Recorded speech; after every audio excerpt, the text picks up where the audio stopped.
नमस्कार, मैं प्रदीप कुमार। आज जिस टॉपिक पे हम बात करने जा रहे हैं वो टॉपिक काफ़ी इंटरेस्टिंग है।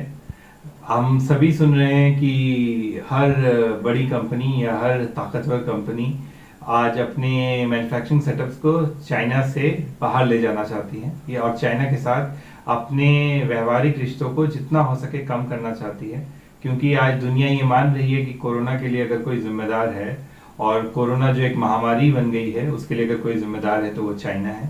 और इसके लिए दुनिया के बड़े देशों ने उसको इकोनॉमिक लेसन सिखाने का मन बना लिया है। अभी कुछ दिन पहले यूरोपियन यूनियन का भी न्यूज़ आया था कि वो भी काफ़ी चिढ़े हुए हैं चाइना से और वो काफ़ी जल्दी अपनी कंपनीज को वहाँ से निकल जाने के लिए कहेंगे। जापान का तो आपको पता ही है, जापान ने एक बहुत बड़ा बेल आउट पैकेज अनाउंस कर दिया उन तमाम कंपनियों के लिए जो चाइना से निकलना चाहते हैं, और अगर वो निकल के जापान जाएंगे तो उनको और ज़्यादा बेनिफिट मिलेगा। इनफैक्ट अगर वो कहीं और भी जाना चाहते हैं तो जा सकते हैं, जापान सरकार उसमें भी सहयोग करेगी। ऐसी ही बातें अमेरिका में भी हो रही हैं। अब अगर हम एक हिंदुस्तानी के पर्सपेक्टिव से सोचे तो हमारे लिए तो बहुत अच्छी बात है, क्योंकि हमें ये लगता है और हम ये मानते हैं कि अगर कल को किसी को चाइना से निकलना हुआ तो वो कहाँ जाएगा।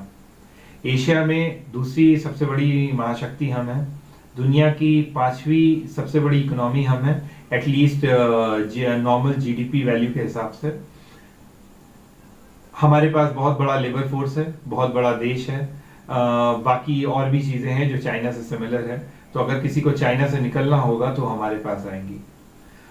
पर हम सब शायद ये या तो नहीं जानते हैं क्योंकि हमारी मीडिया इतना कवर नहीं करती है, पर आप सबको ये जान के हैरानी होगी कि जो कंपनीज ऑलरेडी चाइना से निकलना शुरू कर चुकी हैं उनमें से बहुत ही कम, या आप कह लीजिए जिनको आप ना गिन सके इतने कम लोगों ने ही इंडिया की तरफ रुख किया है। बाकी तमाम लोग आसियान देशों की तरफ रुख कर रहे हैं। जो आसियान देशों में इंडोनेशिया, मलेशिया, फिलीपींस, वियतनाम जैसे देश आ जाते हैं, और इसमें भी वियतनाम उनका मोस्ट प्रिफर्ड डेस्टिनेशन है।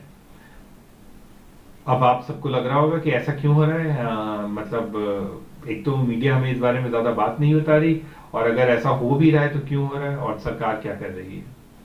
देखिए, आपको सबसे पहले एक चीज समझनी होगी कि जब भी कोई कंपनी अपना सेटअप लगाती है तो वो एक लॉन्ग टर्म विजन के साथ आती है। उनका विजन होता है 20 से 25 साल का, और वो उसके लिए वो बहुत बड़ा इंफ्रास्ट्रक्चर बिल्ड करती है, और उसके लिए वो कुछ पहलुओं पे बहुत विशेष ध्यान देती है।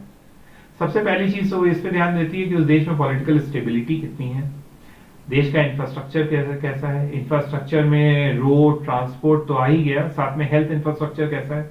मतलब ऐसा तो नहीं है कि वहां रोज लोग बीमार पड़ जाते हैं वगैरह वगैरह। लेबर की अवेलेबिलिटी कैसी है, स्किल्ड लेबर कैसे हैं, लॉ एंड ऑर्डर की सिचुएशन कैसी है, रोज राइट्स तो नहीं होते। ये हो गए एकदम एकदम प्राइमरी इनिशियल चीजें जो एक कंपनी सबसे पहले सोचती है अपने डेस्टिनेशन को डिसाइड करने के लिए।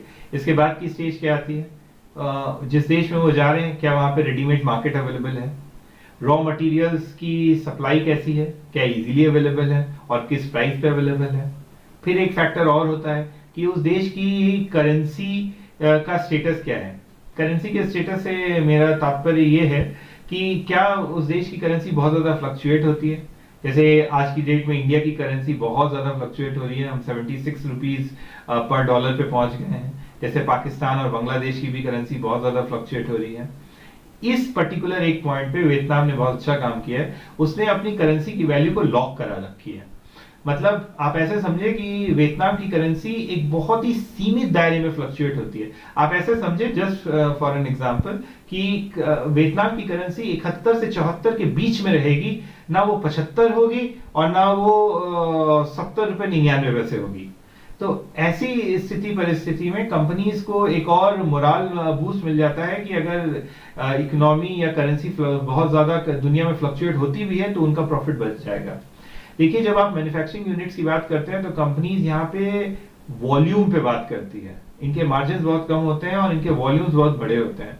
तो जैसा आप देख रहे हैं कि इंडिया में कभी करेंसी 69 हो जाती है, कभी 76 हो जाती है, जिसमें लगभग 10 से 11% का डिफरेंस आ जाता है। इन हालात में क्या होता है कि जो उनके मार्जिन है जो 6-7% है, उनको बिना कुछ गलत किए, बिकॉज करेंसी डिवैल्यू हो गई, इससे उनका पूरा प्रॉफिट लॉस में बदल जाता है। तो ये तमाम फैक्टर्स हैं। अब हम क्या कर सकते हैं? देखिए, हम बहुत कुछ कर सकते हैं, क्योंकि सबसे पहली बात यह है कि दुनिया चाहती है इंडिया में बिजनेस करना, और दुनिया इंडियंस को आज की तारीख में इंडियंस पे बहुत ज्यादा ट्रस्ट करती है, और इंडिया की जो ओवरऑल लोकेशन और जोग्राफिक एडवांटेजेस हैं उसको भी दुनिया बहुत ज्यादा वैल्यू करती है। पर दुनिया फिर इस तरफ रुक क्यों नहीं कर रही है? जो बातें मैंने अपने वीडियो के पहले ही चरण में कवर कर ली हैं वो पहलू तो है ही। उसके अलावा एक और पहलू ये है कि अभी एक बहुत ही रीसेंट एग्जांपल हुआ, मैं हालांकि एग्जांपल और भी थे, पर मैं एग्जांपल ये इसलिए लूंगा क्योंकि ये सारे मीडिया में कवर हुआ है, और मुझे लगता है कि हर हिंदुस्तानी को ये बात पता है। हमारे माननीय प्रधानमंत्री मोदी जी, उनका एक ड्रीम प्रोजेक्ट था बुलेट ट्रेन चलाना, जो मुंबई से लेके अहमदाबाद और गांधीनगर जाने वाला था।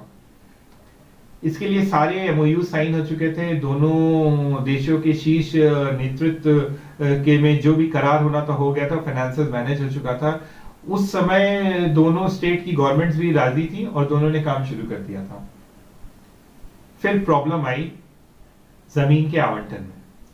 जी हाँ, हमारे देश की एक सबसे बड़ी समस्या किसी भी कंपनीज के लिए है जमीन का आवंटन। हमें सब कुछ मिल जाता है, सारी चीजें अगर हो भी जाती हैं तो बाद में मामला जमीन पे आकर अटक जाता है। पहले मैं बुलेट ट्रेन को कवर कर लूं, फिर उस पर मैं थोड़ी देर बाद आता हूं। बुलेट ट्रेन के केस में क्या हुआ कि पहले तो महाराष्ट्र स्टेट के किसानों ने जमीन देने से ही मना कर दिया। उन्होंने बोला हम जमीन नहीं देंगे। इस पे सरकार और किसानों में नेगोशिएशन चलता रहा। गुजरात के किसान जमीन देने को राजी हो गए, लेकिन वो मार्केट रेट से 4 गुना ज्यादा पैसा मांग रहे थे। कुछ जगहों पे डील हो पाई, कुछ जगहों पे डील नहीं हो पाई, क्योंकि कुछ जगहों पे मांग और ज्यादा थी।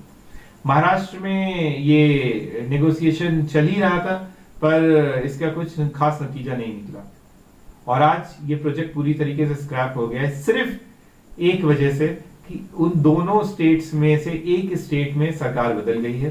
पहले बीजेपी के नेतृत्व में एनडीए सरकार थी, और अब एक 3 पार्टियों की मिलीजुली सरकार है, जिनका फोकस और एजेंडा बाकी सब कुछ है पर बुलेट ट्रेन नहीं है। ये हो गया एक और फैक्टर। अब हम क्या कर सकते हैं? जैसा मैंने पहले ही कहा कि दुनिया हिंदुस्तान के साथ बिजनेस करना चाहती है, और दुनिया इंडियंस की बहुत ज्यादा इज्जत भी करती है। तो अभी हमें एक सबसे पहली चीज क्या करनी चाहिए? एक इकोनॉमी में एक टर्म है flip of the pen policies. हमें वो तमाम चीजें समझनी चाहिए कि ऐसा हम क्या करें कि ये जो लोग जो इधर उधर जा रहे हैं वो इधर उधर ना जाएं और हमारी तरफ फोकस करें। इसके लिए हम 90 और 120 दिन बहुत क्रूशियल हो सकते हैं, जिसमें सरकार वो तमाम चीजें अपनाए जिसकी वजह से ये जो कंपनियों का रुख वियतनाम और फिलीपींस की तरफ है वो अपनी स्टीयरिंग मोड़े और वो इंडिया की तरफ रुख करें।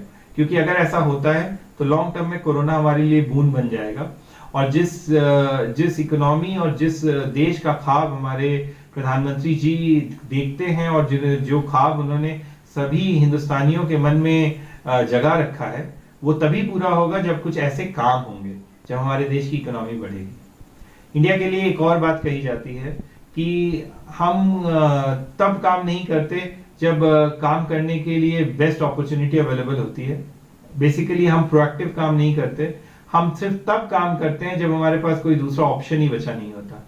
मुझे लगता है ये वही स्थिति है जहाँ पे हमारे पास दूसरा कोई ऑप्शन अवेलेबल नहीं है। हमें इस पे जल्द से जल्द काम करना चाहिए, और अगर हम कर पाएंगे तो हम आगे चल के अपनी बेरोजगारी की समस्या, इकोनॉमी की समस्या और बहुत सी समस्याएं सॉल्व कर देंगे। जाते जाते आपको सिर्फ इतनी बात बता दूं कि गूगल, फेसबुक और एप्पल जैसी बहुत सारी कंपनीज ने ऑलरेडी अपना मन बना लिया है वियतनाम के लिए। उनकी ऑलरेडी बातें चल रही हैं। ये कुछ ऐसे नाम हैं जिनको आप जानते हैं, जिनसे आप डायरेक्टली रिलेट कर सकते हैं, पर ऐसे भी बहुत सारे नाम हैं जिनको आप नहीं जानते, पर उनका सेटअप बहुत बड़ा है। हालांकि आप ये बिल्कुल मत समझिए कि अगर कुछ नहीं होता है तो इंडिया में कोई नहीं आएगा। इंडिया में डेफिनेटली लोग आएंगे, लेकिन फिर वो तादाद बहुत कम होगी। आप ये मान लें कि अगर चाइना में 30 लाख कंपनीज हैं और उनमें से 10 लाख कंपनीज निकलती हैं, ये सब एक अनुमान है, इसको आप न्यूमेरिक वैल्यू पे ना पकड़े, ये सिर्फ आपको समझाने के लिए है। अगर 10 लाख कंपनीज निकलती हैं तो हो सकता है इंडिया को 20 या 25 हजार या ज्यादा 1 लाख कंपनी मिलेंगी, और 9 लाख कंपनियां कहीं और चली जाएंगी। मैं फिर से कह रहा हूँ, एक न्यूमेरिक वैल्यू है, इसको आप मतलब वर्ड टू वर्ड और नंबर टू नंबर ना पकड़ें। अगर हम इस जिन बातों पे मैंने बात करी, हम अगर ऐसे ही अपनी सोच में परिवर्तन लाते हैं और हम ये मेक श्योर करते हैं कि ये तमाम चीजें जो कॉर्पोरेट को चाहिए वो हम दे दें, तो शायद ये हो सकता है कि इन 10 लाख में से 5 लाख कंपनीज इंडिया में आ जाए। जाते जाते मैं बस इतना ही कहूंगा कि हमें अपने नेतृत्व पे भरोसा रखना चाहिए, और मुझे लगता है कि हमारा जो शीर्ष नेतृत्व है वो इस बारे में सोच रहा होगा, और जल्दी ही हमें कुछ अच्छी खबरें सुनने में आएंगी और हम कोरोना को एज अ अपॉर्चुनिटी लेंगे, और हो सकता है कि आगे चल के कोरोना हमारे लिए बूंद बन जाए। अगर आप मुझे YouTube पे देख रहे हैं तो बेल आइकन प्रेस करें, ताकि जब भी मैं कोई नया वीडियो अपलोड करूं तो आपको उससे पहले नोटिफिकेशन मिल जाए। अगर आप मुझे Facebook पे देख रहे हैं तो लाइक करें, शेयर करें। कल फिर मिलते हैं एक नए विषय को लेकर। धन्यवाद, थैंक यू।